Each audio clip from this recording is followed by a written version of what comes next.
Salam, Bakı vaxtıyla saat 15 xəbərçiniz Leyla Həsənovadır. İndi nədən və kimlə xəbər tutacaqsınız?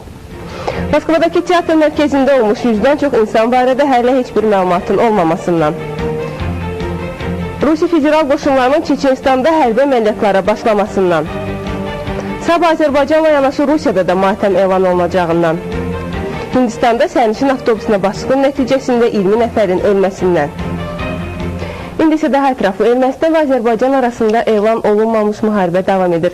Bugün olan məlumata əsasən tələfat yoxdur.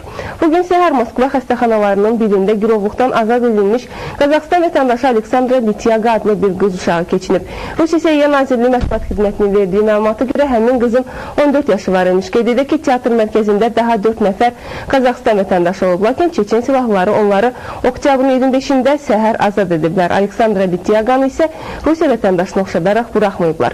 Girovların azad olunmasından bir sutkadan artıq vaxt keçməsinə baxmayaraq, teatr mərkəzində olmuş 100-ə qədər adamdan hələ ki heç bir məlumat yoxdur. Yüzlərlə adam zəng edərək qohumlarının harda olmasını soruşurlar və qəribədir ki, həmin adamların adları girovların yerləşdirildiyi xəstəxanaların siyahlarında yoxdur. Oktyabrın 23-də həmin tamaşaya 711 bilet satılıb. Bundan başqa dəvətnamə ilə gələnlərin də sayı 40 nəfərdən çox imiş. Teatrın özünün isə 60 nəfərə yaxın aktyoru, 50-yə yaxın texniki heyəti işdə olub. Beləliklə, teatr mərkəzində olanların sayı 850 nəfərdən çoxdur. Federal Təhlükəsizlik Xidmətinin dünənki cümlədən əvvəl azad olunmuş girovların sayı 98 nəfər, teatr binasında qalan girovların sayı isə 750 nəfərə yaxın olub. Ümumi hesablamalardan sonra xəstəxanalara yerləşdirilmiş girovların sayı 531 nəfərdir. Beləliklə, təxminən 120 nəfər girovun taleyi naməlum olaraq qalır. Qohumların taleyi ilə maraqlanmaq istəyənlər isə xəstəxanalara buraxılmır. Rusiya Federasiyasının prezidenti Vladimir Putinin göstərişinə əsasən 28 oktyabr matəm günü elan olunub. İndi telefon xəttində Moskva müxbirimiz Anar Həsənovdur. Anar? Anar, xəstəxanalarda yerləşən xəstələrin vəziyyəti getdikcə ağırlaşması barədə məlumatlar doğrudurmu? Həqiqətən də Leyla, xəstələrin böyük çoxluğunun vəziyyəti son dərəcə ağırdır. Əgər dünən Daxili İşlər Naziri müavini Vladimir Vasilyev ölənlərin sayının 67 nəfər olduğunu bildirirsə, artıq ölənlərin sayı 118 nəfərə qalxmışdır. Çox az xəstə evə buraxılıb. Bugün isə 10 nəfərdən 50 nəfərə qədər xəstənin evə buraxılacağı gözlənilir. Xatırladım ki, xəstələrin böyük çoxluğu hələ də koma vəziyyətindədirlər. Öz adla soyadlarını deməyə belə əziyyət çəkirlər. Bugün səhər isə xəstəxanada milliyyətcə qazaq olan 13 yaşlı oğlan keçindi. Leyla? Ana, qohumlarını tapa bilməyənlər arasında hər hansı narazılıqlar varmı? Bəli Leyla, onlar artıq prokuratura işçilərinə, ümumiyyətlə milis işçilərinə, hətta bəzi inspektlər baş verir ki, öz narazılıqlarını artıq əl-qollarını ölçməklə bildirirlər. Yəni onlara artıq çox qəti surətdə bildiriblər ki, yaxın bir zamanda onların naməlum, yəni itkin düşmüş qohumları tapılmalıdır. Yəni onlar bunu çox qəti surətdə tələb edirlər polisiya milis işçilərindən. Leyla? Çox sağ olun, Anar. Xatırladım ki, bu ANS Moskva müxbiri Anar Həsənov idi. Çeçenistanda federal xidmət orqanları iri miqyaslı əməliyyatlara başlayıblar. Interfax agentliyindən verilən məlumata görə Şimali Qafqaz Birləşmiş Hərbi Qərargahının ayrı-ayrı qrupları Çeçen hərbçilərinin olduğu güman edilən ərazilərdə toplaşıblar. İlkin məlumata görə Novogrozyensk məntəqəsində Rus hərbçilərinə hücum etmək istəyən 3 nəfər Çeçen döyüşçüsü öldürülüb. Çeçen hökumətinin başçısı Stanislav İlçesov isə onda belə bir məlumatın olmadığını bəyan edir.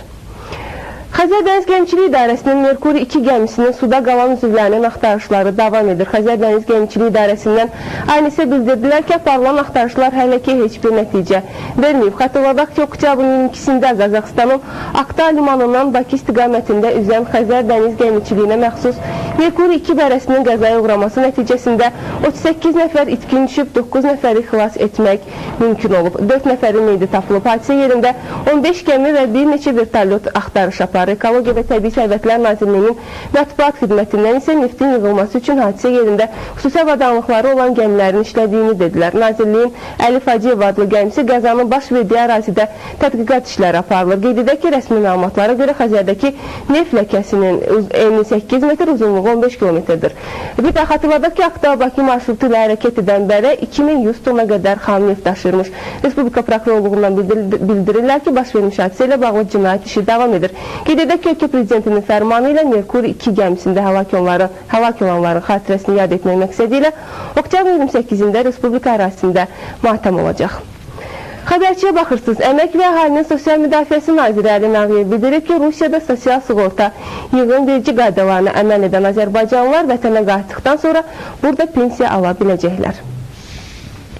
Axır nəticədə orada qanuni fəaliyyət göstərən Azərbaycanlıların sosial müdafiəsinə Rusiya dövləti tərəfindən qarantiya verilməsinə gətirib çıxarılır. Yəni onların sosial sığorta vermələri əgər öz qanuni həllini tapırsa, bunların deməli tibbi sosial müdafiəsi tibbi cəhətdən və sonradan deyək ki, pensiya çıxanda pensiya ödəməsi baxımından bunlar dövlət tərəfindən qarantiya alır və öz qanuni həllini tapır. Əgər Rusiyada bu günləri mövcud olan qanunlar əsasında o hansısa qayıdıb Azərbaycana gələcəksə, orada qazandığı pensiyanı gətirmək hüququna da malikdir. Burada mən hesab edirəm Malikdir gətir. Bugün Rusiya Hesablama Palatasının sədri, Rusiyanın keçmiş baş naziri Sergey Stepaşin Bakıya gəlib. Səfərə məqsəd Azərbaycan Hesablama Palatası ilə birgə işin qurulması, əməkdaşlıq barədə müqavilə imzalanmasıdır. Moskvanın teatr mərkəzində baş verən hadisələrə toxunan Stepaşin indi Rusiya paytaxtında vəziyyətin normal olduğunu bildirib. Azad etmə əməliyyatının yaxşı keçdiyini deyən keçmiş Daxili İşlər Naziri əmin olduğunu bildirib ki, bu hadisələr Rusiyada yaşayan Qafqazlara münasibəti dəyişməyəcək. Əvəzində Stepaşin deyib ki, bu hadisə nəticəsində terrorizmlə mübarizə səylərini birləşdirməyə kömək edə bilər. Xüsusilə də gürcülər başa düşməlidir ki, terrorizmin milləti olmur. Stepaşin bu sahədə Bakı ilə əməkdaşlığın yaxşı olduğunu deyib. Bu hadisədən sonra Rusiya erməni terrorizminə qarşı mübarizədə Azərbaycanı dəstəkləyəcəyinin sualına cavabında Stepaşin bildirib ki, erməni və ya çeçen terrorizmi olmur. Biz bütün hallara qarşı mübarizə aparmalıyıq. Qarabağ münaqişəsi isə danışıqlar yolu ilə həll olunmalıdır. Statın sonu. Biləsuvar təkrar seçkiləri hazırlaşır, lakin rayon bələdiyyəsində boş qalmış 2 yer uğrunda mübarizəyə müxalifətçilər qoşulmur. Biləsuvar bələdiyyəsində boş qalmış yerləri tutmaq üçün 2 noyabrda keçiriləcək təkrar seçkilərdə rayondakı müxalifət partiyalarının üzvləri iştirak etməyəcəklər. Bunu AXCP rayon təşkilatının sədri Teyyub Muradov dedi. Onun sözlərinə görə boş qalmış yerlərə kimin seçiləcəyi əvvəlcədən məlumdur və belə bir şəraitdə müxalifət seçkilərə getməli yerli hakimiyyətin oyunlarına demokratik don geyindirmək niyyətindən uzaqdır. Hesab edirik ki, bu seçkilər də icra hakimiyyəti orqanlarının, yerli icra hakimiyyətlərin təsiri ilə tam saxtalaşdırılacaq. Bələdiyyələr seçkilər üzrə 58 nömrəli ərazi seçki komissiyasının sədri Güroğlan Nağıyev dedi ki, rayon üzrə boş qalmış 8 yeri tutmaq üçün 17 seçki məntəqəsi yaradılıb və seçki günü xalqın kimin tərəfində olacağı bütün mübahisələrə son qoyacaq. Müxalifətin seçkiyə gəlməməsi seçkiyə mənfi təsir göstərə bilməz. Ona görə ki, müxalifət dəfələrlə seçkilərdə belə bir bəyanatlarla çıxış ediblər.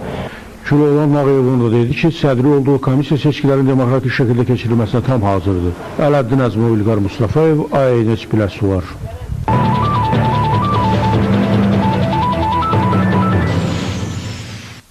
Amerikanın İraq əleyhinə hərbi əməliyyatlar planına qarşı planetin ayrı-ayrı bölgələrində etiraz aksiyaları keçirilir.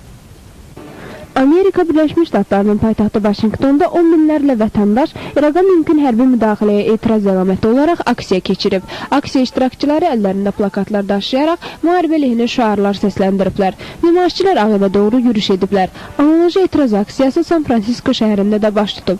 Aksiyada məşhur müğənni Patti Smith və İnsan Haqları Müdafiə Təşkilatının başçısı Reverend Jess Jackson da iştirak edib. Hər hansı xoşa gəlməz hadisənin qarşısını almaq məqsədi ilə bölgəyə minlərlə polis əməkdaşı cəlb edilib, lakin heç bir toqquşma qeydə alınmayıb.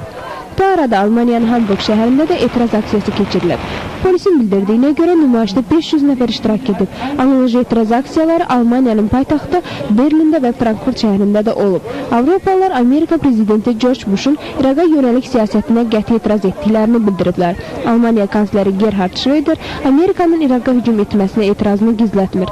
Xatırladaq ki, əvvəlki çıxışlarında Schröder Amerikanın İraqa hücum etməsinin beynəlxalq terrorçu şəbəkələrin bir koalisiya altında toplaşmasına təkan verəcəyini bəyan etmişdi. İtaliyanın paytaxtı Romada da minlərlə adam Amerikanın İraqa mümkün hücum planlarına və Fələstin xalqına qarşı zorakılığın dayandırılmasını tələb edən etiraz aksiyası keçirib. Roma sakinləri şəhərin mərkəzi küçələrində yürüyüş aksiyaları keçirərək əllərində Fələstin bayraqları daşıyıblar. Aksiya insidentsiz ötüşüb. Qeyd edək ki, Amerikanın yaxın müttəfiqi olan Böyük Britaniyada aparılan sosioloji sorğu nəticəsində məlum olub ki, ölkə vətəndaşlarının 60%-dən çoxu George Bush'un İraqa yönəlik siyasətinə hökumətinin əleyhinədir. Zəmin Əliyeva, ANS. İsrailin Əmək Partiyasının bir neçə üzvünün Ariel Sharonun başçılıq etdiyi koalisiyadan istifaya getməsindən sonra hökumət baş nazir Ariel Sharonun başçılığı ilə kabinetin iclasını keçirib. Əmək Partiyasının üzvü və eyni zamanda İsrailin Müdafiə naziri Benjamin Ben-Elizer bildirib ki, əgər Ariel Sharon Yahudi köçkünlərinin tələblərini yerinə yetirərsə, o da istifaya gedəcək. Yahudi köçkünlərlə bağlı məsələni müzakirə etmək üçün bugün Benjamin Ben-Elizer Ariel Sharonla görüş nəzərdə tutub. Ben-Elizer İsrailin büdcəsindən qeyri-qanuni Yahudi köçkünlər üçün nəzərdə tutulmuş 149 milyon dollar məbləğində maddi yardımın onlara verilməməsini, bu vəsaitin kasıb İsrail vətəndaşlarına ödənilməsini tələb edir. Əmək Partiyasının Ariel Sharon koalisiyasından çıxması, hökumətin dağılması və ölkədə keçiriləcək seçkilərin planlaşdırılmasından bir il tez keçirilməsinə səbəb ola bilər. Kosovada yaşayan etnik Alban vətəndaşları ilk dəfə olaraq növ seçkilərində iştirak ediblər. Etnik Albanlar bu seçkiləri demokratiya və müstəqillik istiqamətində atılmış addım kimi qiymətləndirirlər. Seçki prosesində Avropa Birliyinin nümayəndələri müşahidəçi qismində iştirak edir. Kosovo sakinlərinin 10%-ni təşkil edən serblər bu səsvermə prosesində iştirak etməyiblər. Serb liderləri serb vətəndaşlarına müraciət edərək müsəlmanların sadəcə çox olduğu şəhər və əyalətlərdə keçirilən seçki prosesində iştirak etməməyə çağırıblar. Onlar bunu Yugoslaviyanın keçmiş prezidenti Slobodan Milošević Haqa Beynəlxalq Tribunalı tərəfindən həbs edildikdən sonra etnik Alban vətəndaşları arasında serblərdən qisas alma faktlarının çoxalmasıyla izah edirlər. Seçkilərin nəticələri sabah bəlli olacaq. Beləliklə bir daha bu xəbərçidə kimdən və nədən xəbər tutdunuz? Moskvadakı teatr mərkəzində olmuş 100-dən çox insan barədə heç bir məlumatın olmamasından. Rusiya Federal Qoşunlarının Çeçenistanda hərbi əməliyyatlara başlamasından. Sabah Azərbaycanla yanaşı Rusiyada da matəm günü olacağından. Hindistanda sərnişin avtobusuna basqın nəticəsində 20 nəfərin tələf olmasından. Hələlik bu qədər növbəti xəbərçini gözləyin. Salamat qalın.